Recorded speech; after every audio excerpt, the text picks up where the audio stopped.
Thank you all for coming. Thank you, Jan, for inviting me. Okay.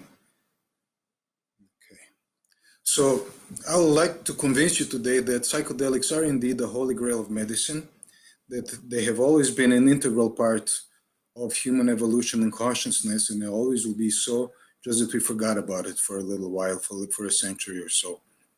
This is the unfortunate situation that we're forced with today. We're leaving this sick and disturbed world for our children. There is no compassion or vision. I also have to say that Brazil is still burning. No one talks about it. The focus has been shifted. Every week we hear of an indigenous leader killed, a tribe destroyed, displaced. It's a very sad situation. There's about 200 new pesticides reintroduced into Brazilian practice. Chemicals that have been banned all over the world are now being used in areas of highest biodiversity in the world. So what can we do? What can be done? Well, I know what to do, but is it possible? I would make it mandatory for politicians to indulge in these rituals. I would make like a TV show, a Big Brother, and then I would ask him, do you still want to build that pipeline? And how many acres do you want to cut down and plant transgenic soy and spray white pesticide? On the other hand, the natives, or the primitives, as we used to call them, still maintain a close contact with the divinities of nature. They preserve the ancient ways.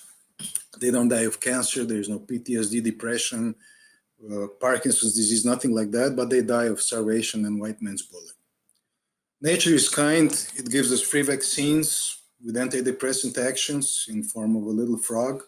This has been patented many times in the United States, but no royalties have ever been paid to this tribe. The story goes that Page's tribe was dying, and he took ayahuasca and asked for mercy, and he saw God handing him this frog. And after his death, his spirit still lives inside and heals his people.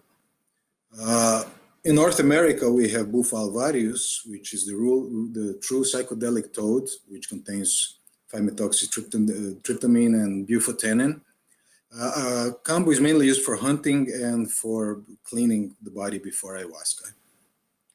Bog means God in Russian and Serbian. The natives are painted white. They will go to meet their ancestors, get a new name and a mission in life.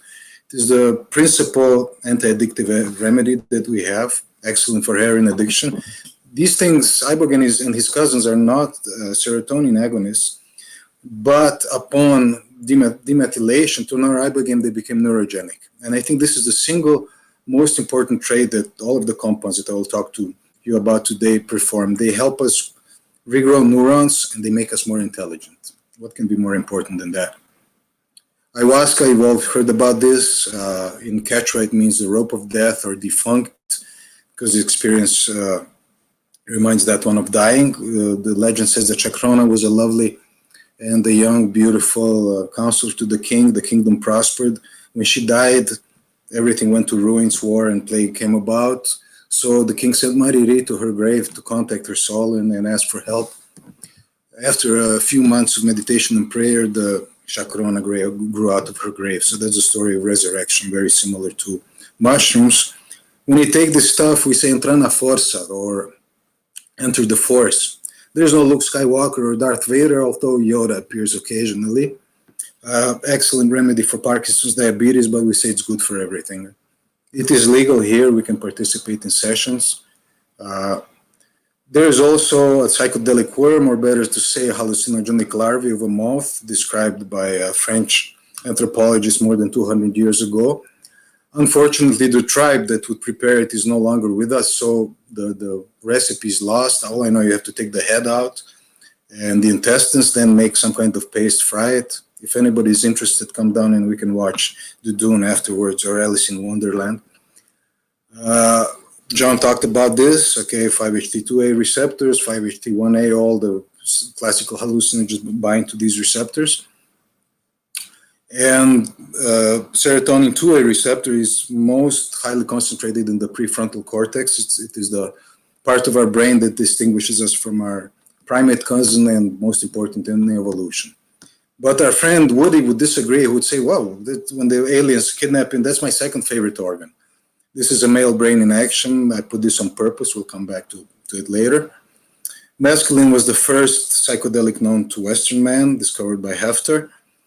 he experimented with it. To me, the most amazing thing is that the remaining Indian tribes of North America were kind of baptized by this sacrament. They would all say, "We walk in Christ in spirit without the interference of the white man who spilled his blood." The Ayahuasqueros say the same thing. Hoffman made LSD in 1938, but waited 7 years to tell us about it. I think he's not telling us the whole story. He later isolated and synthesized psilocybin, and he would do so by doing thin layer preparative chromatography, and he would taste all the fractions by himself, right? So it was like 0, 0, +1, +5. This must be psilocybin. Huh? Then he took the synthetic psilocybin to Maria Sabina in Mexico, and she confirmed it was the right stuff. If we microdose the rats with LSD for a couple of weeks, they become more intelligent. They run through the maze faster. If we give them a higher dose, they become psychotic, aggressive, and even start to bite the technicians. So microdosing is good. This is Texas last week, I think. God bless them. May they all do a high dose every day. LSD and psilocybin are probably two most safest substances known to us. They're anti-addictive, and there has never been a lethal dose. And LSD has graced the human race with two most important discoveries of the last century: the structure of the double helix and PCR. Okay, we'll spend some time here. Shulgin started playing around with mescaline, rearranging the methoxy group. He found out that 2,5 is the optimal substitution with a halogen in the 4 position. He also played around with the side chain. Today, in this little arrow, we can put hundreds and hundreds of compounds, many untold stories, only known to a few of us. Today, we get to this structure, which is orthomethoxybenzyl, fly compound with various substituents in the para positions. These compounds are more potent than LSD, but there is some inherent danger with them. There have been some overdoses, and that saddens me a lot. Amputations. There are batches found with 4-fluoroamphetamine. God knows what these guys are doing. You can buy some of these ingredients in China. So this will give us chemists a bad rap. It will prolong the prohibition, and the stigma will continue. So please be careful with these things. DMT, right, present in children have twice as much DMT in their brains. So that story that goes to enter the kingdom of heaven, you must be like children, right? Psilocybin, the active ingredient of mushrooms, is quickly converted to psilocin, the active ingredient. 5-methoxy-DMT and Bufotenin present in ayahuasca in frogs. Substitution at the 5 position favors selectivity at serotonin 1A receptor, which is overexpressed in Buddhist monks, priests, people who meditate or maintain a daily spiritual activity. So I would say this is the true spirit molecule, not DMT. My little contribution to the field is the synthesis of 4-fluoro-5-methoxypyrrolidine and tryptamine, the most potent and selective tryptamine serotonin 1A receptor. Let me breathe a bit. When you inject this compound into rats, their body temperature falls for almost 4 hours for 1.5 degrees. They display serotonin syndrome. Their lower lips retract, they squat, they don't move around compared to the placebo rat who continues an exploratory behavior, runs around and sniffs. It's a pretty comic sight. LSD is the king of psychedelics, right? I'll just mention the LSD synthesized by my former lab mate. I talked to some of you about this. He took the diethyl side chain, constrained it into, John talked about this too, also in SS-dimethylamino cyclobutane. Rats say it's LSD, receptors say it's LSD, but it's really completely devoid of any hallucinogenic visual activity. So that would be called a non-hallucinogenic hallucinogen. I think it would make a great antidepressant or even a psychotherapy tool. Missing pieces of the puzzle are the superpsilocin and 13-hydroxy-LSD. I worked on this compound. I got to the indole stage, and then I had to change projects. Yields were low. I have a new synthesis. I'll nail this sucker.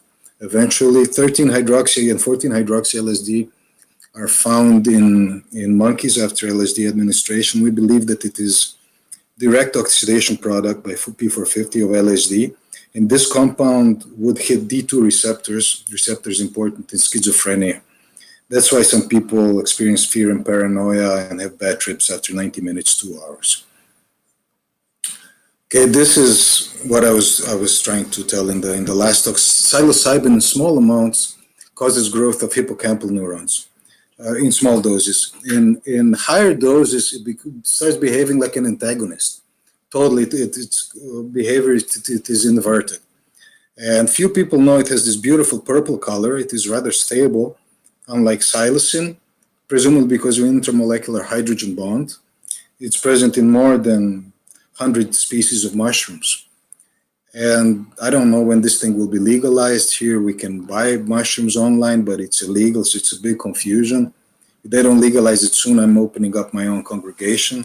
My baptismal name will be Frater Fungi. Something's beeping here. I don't know if you guys can see me. Let's continue. LSD, DMT, and DOI also perform neurogenesis. This is a rat hippocampal neuron growing. When we are depressed, we display this dendritic atrophy where neurons basically stop growing. They retract their neurons, right? They get into this defense mode, and psychedelics can completely revert the state. PTSD, depression, as I said, neurogenesis is very important. And we have a little ultra-high dilution substance that we use with great success in Alzheimer's patients and dementia. As I didn't have any neuronal cells, I experimented with plants, and after 1 week, you can see exactly that the root growth is increased. Does this extrapolate to neurons? I think so. Vital force is universal. People who grow cannabis and mushrooms also know about these things. It markedly increases the yield and the quality of the product. However, if you apply it twice, the plants just keep on growing. They never flower. Chronic stress causes neurodegeneration through apoptosis, probably necrosis. There is always oxidative stress in neurodegeneration, in depression, Alzheimer's disease, Parkinson's disease, anything that concerns the brain, that happens. But during high stress, the brain makes high cortisol levels and reprograms hippocampal stem cells to, instead of making astrocytes, which is gray cells, the brain starts making oligodendrocytes, which are myelin insulating cells, and that can shrink the prefrontal cortex, right? There's a bunch of other things that go on, but solitary confinement is the worst type of stress one can experience. All the prisoners, after 3 years, attempt suicide by banging their hands on the wall. The whole world is experiencing this now. We'll see increase of heart attacks, depression, headaches, everything that can go wrong. It's because of this. DMN network is basically, think of a computer when it's not on or off, when it's in that standby mode. And people, when they're task-free, they like to think of 3 things. They think about time. They think about the past, what we should have done, could have done, didn't do. About the future, we'll get old, sick, and die. We think about others, right? And that's what guys do. Or about ourselves. And that's completely unnecessary. The Buddhists call this the monkey mind. In astrology, we call this ego. Duality, mana, it is the part that always wants to feel good, to be loved, right? To make plans, and God laughs at us.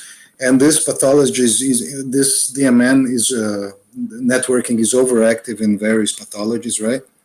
But when we take psychedelics, when we meditate, when we are hypnotized, this activity is reduced. And ayahuasca does exactly that, MDMA and other psychedelics. It basically dampens this background chatter noise. Now, how does ayahuasca heal us? PTSD and depression, and I think every psychosomatic disease is a type of repression. We stick the things, the fears we don't want to be faced with into our subconscious mind, which I think has to do with the amygdala. Prefrontal cortex, on the other hand, is the subconscious mind. So when your mom tells you, son, clean the house, you put everything under the carpet and go play soccer, that's what happens. The first part of the healing process, if you ever taken ayahuasca, is hypothermic and anxiolytic action, which I think is mediated by 1A receptors, as I've shown you. Then we get this retrieval or destabilization of memories of amygdala. So amygdala is inhibited, and hippocampus and prefrontal cortex get activated in the healing part. The last part involves a neurotrophin, BNDF, and which is antidepressive, and it lowers cortisol, increases synaptic plasticity, and neurogenesis occurs. So basically, we are presented with our memories. We see them, we discard them, and then we regrow new neurons. And a couple of these sessions can equal a lifetime of psychotherapy. There's probably many other things that go on, histone deacetylase inhibitors, NMDA, cholinergic dopamine, but I think this is the beginning part, right? I think that LSD binds DNA. That has been shown in a publication many years ago. Nichols' son showed that it activates these early genes. But the exact mechanism is not known. Where does it bind? Major groove, minor groove, really don't know. So back then they tried to demonize, saying that LSD causes cancer by chromosomal breaks. Another nice fairy tale was that flashbacks occur because few of LSD molecules get stuck in fatty tissue, and 20 years later you're driving a car, and then you have a flashback, and then you kill your whole family, if you believe that. The interesting thing is that they teach us in school that 90% of our DNA is junk, is introns, which I don't believe. I think that nature is perfect. It's not like a bank. It gives us everything back. We just yet have to find out what these introns do. And nature never deceives us. It is we who like to deceive ourselves, right? Okay. I thought a lot about if I should talk about this. It's kind of controversial. I just found out about this, but I think it makes a lot of sense, and I think it's time to present this to the psychedelic community. New medicine, new German medicine postulated by Dr. Hammer, who left us 3 years ago.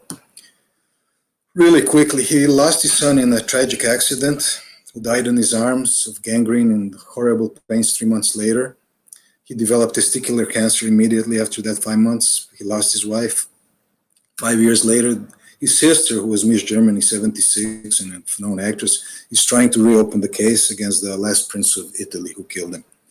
Well, Hammer started talking to his cancer patients as he was the chief of the hospital in Munich and Tübingen. And he realized that all of them had experienced some kind of serious trauma, some kind of traumatic experience before they got sick. So he started taking PET scans of their brains. And this is what he saw. And this is really amazing to me. Perfect concentric circles in various different areas of the brain. Sometimes they are not that perfect. Sometimes they appear as a little blob or ellipsoid growth. So he went to Siemens, who produced the PET scans, and asked him, what is this? Is this thing real that I'm seeing? So they gave him what to look for. So he repeated his experiments, changing the angles, looking. So he found out that it's a true biological phenomena that changes over time. This is a phantom scan. It is only one big circle, usually in the middle of the PET scan. His only disciple says that when she met him, he looked at the PET scan and told her, you have a lump in your right breast and you have pain in that part of the back. She was amazed. You could see the whole life of the patient just looking at these things, right? The first thing I thought of are these toroidal vortices that marine mammals make. Then I thought, do our thoughts, do our emotions have shape or energy? Certainly they do. So be careful what you think of. In my house, it's prohibited to curse only when I lose a game of chess or when I drive. Then all hell breaks loose. And when I'm uncertain, I always check the Akashic records with Mr. Simpson, right? He says, Tauruses, yes, indeed, are important, right? So he postulated the first law. I will let you look at the others, where he states that every disease is a threefold simultaneous instant biological process that starts with the conflict shock in our subconscious. Immediately, the brain is alerted, and then we get the corresponding organ affliction, right? Now, this stress, what might be a shock to some, might not even phase another person. It can be prenatal, it can be divorce of your parents, loss of somebody, loss of a pet, war certainly produce horrible experiences, right? Where these circles in the brain appear, it's dependent on the endoderm, mesoderm, or ectoderm, these embryonic germ layers. And also the organs may start growing tumors, ulcerate, or completely stop working. And Pagelan said the healing that we do here with psychedelics works on all three levels, right? Homeopathy is very specific for the emotional part. That's why you can get some magnificent cure just with these little white pills, while modern medicine only treats the organ by suppression. We know that. And if you know a bit of alchemy, you'll know what I'm talking about. The most amazing thing to me that he was able to map all the brain layers, cerebellum, cortex, brainstem, medulla, and connect the dots and find out this biological conflict with a part of the brain and what cancer would be produced. I won't talk about astrology, and I will leave it for some other time. But this is what I found out. Coronavirus 2005, met a Chinese doctor who died 35 days after. They pumped him up with antibiotics, antivirals, and prednisone. See the little bump here, right? Bronchial mucosa, according to Hammer. This is coronavirus 2020, bronchial mucosa and laryngeal mucosa showing up. So the old German folks had some tricks up his sleeve, I believe. Now they're looking at antidepressants as to treat COVID. Imagine what psychedelics would do to these things. That bromofly is probably one of the most potent anti-inflammatory compounds. They're also neurogenic, so we can basically treat the brain immediately with psychedelics instead of antidepressants. And in the future, we'll probably have these biofeedback machines that will just send an electromagnetic shock and resolve the whole thing. Cats know about this already. They're very smart animals. We're finishing now. Calotropis procera, apple of Sodom, belongs to the family of Asclepius, who was the father of Hygeia, whose symbol we use for pharmacy. Daddy, what is that drawing on the pharmacy? It's your mommy eating ice cream, son. Well, the medic from our company patented this many years ago. He was initially criticized by the medical community. How could you do that? Blah, blah, blah. But this looks like a brain, and we also call it the old man's testicle and the old man's beard, right? So remember Woody Allen, right? It's mentioned in the Bible many times. Well, now, just in the last couple of years, this is what we're seeing. It's cholinergic. It's antioxidant, anti-inflammatory, antidepressive, active as a prefrontal hippocampus and the prefrontal cortex. It's neurogenic, helps with mitochondria, and it's BNDF activated. What else could you want? So, as it looks like a testicle, we have about 300 to 400 phytochemicals that we tested for various lines of cancer. It's probably one of the most potent and selective remedies for prostate cancer. So we like to joke when duty calls, I don't know if you can see this, Inspector Clouseau. And if new medicine is valid, what Hammer says, and all diseases begin in the end in the brain, which I think is valid, then we can say that psychedelics are indeed the holy grail of medicines. If you don't believe me, you can look up in the night sky and you see this big tryptamine spinning around Polaris, Dhruva, Pole Star making a big swastika. It's a Kala Chakra Ganesha, creating the world. There are cognitive enhancements, non-toxic, non-addictive, but the most important thing is that we have to make them available immediately to terminal patients. That's, if we're a compassionate society, that's the first thing we need to do, to ease their suffering. I'd like to thank these three guys. After reading Shulgin's book, I knew I had to do psychedelic chemistry, but I didn't know about Dr. Dave. He was pretty smart. He kept a low profile. I know in his book he says, Indiana college professor, but I didn't know. But after finishing my master's, I did go and work for Nichols. Lovely times. Unfortunately, we don't have a lab like this. Camelot is closed. We need new compounds. We need to reestablish a place where we can openly study human consciousness with psychopharmacology and synthesis. Stewart, few people know about Stewart. He's the guy who wrote the whole experimental of pickle and tickle, the mastermind behind all the synthesis of psilocybin, LSD, the LSD analog that I showed you. I learned a lot from him. And every time my car would break down, he was there for me. Thanks, buddy. Dr. Ricardo, the real Dr. Shemas, who invented calotropis, right? He never did get to do his PhD with Carl Sagan, but he became an honorary member. And Fabio, who tested all these compounds, he makes the most delicious basil brandy that somehow mysteriously disappeared and finishing. Nichols came to Rio to give a talk during my postdoc. We went to Corcovado, we went around town. He plays a mean harmonica, noticed the LSD t-shirt, and we both ended up marrying lovely Brazilian ladies. Unlike Shulgin, I love samba. I was born in Africa. My mom was a classical ballerina, and I was on stage even before I was born. I'd like to say we have to take care of our nature, not just the plants, but the microorganisms and the coral, because without nature, we're nothing. Meu Pai abençoe todos. Thank you. Questions? Okay.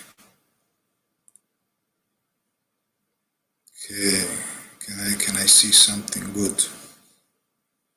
Amazing presentation. Thank you. What the most healing application of psychedelics that has yet to be studied in clinical trials? Well, I think this direct effect on the brain. We should start taking PET scans of the patient, see if there is any trauma, and then start giving them some microdose of psilocybin. Back then, I didn't know what microdosing. Now we're finding out amazing effects. I think the most important thing is this neurogenesis, that we can repair our brains. If we repair our brains, we will heal ourselves, heal our bodies automatically. Let me see. Did I go over time? 38 seconds left. Okay, let me go. I'm only seeing the comments now. We can hear and see you. Hit the screen, PowerPoint. Okay.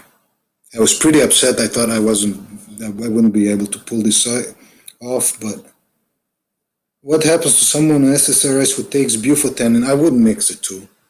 When you already have increased serotonin level, if you take Bufotenin, that your serotonin will go up. We don't know. When we take people to ayahuasca sessions, they have to be off any medication, especially antidepressants or something like that. It can cause serious heart problems. Meta-analysis, increase mortality. Yes, no, synthetic antidepressants. I'm all for nature. Great talk. Thank you. Slides, yes, I will make the slides available. Holy Grail of Medicine, thank you. Most promising. Great talk. One has my email. If you want to get in touch, Is LSD being studied? No. It is, I think, regulated it appeared on the street. I think it's banned in Switzerland and in Sweden and US, no. But I think LSD would be like a great compound to start with, because you cannot overdose on these things. You can have a negative effect, right? There's nothing visual that you can see. People, when they take mega doses of LSD, they can, there's never been someone killed himself, but there is one case where a guy jumped off the building when the CIA spiked his drink and he thought he betrayed his country and he killed himself. Many years later, the Clinton paid them $1.2 or something like that. So these visual effects can freak you out, but with LSD, I don't think so. Okay, am I done? Thank you very much.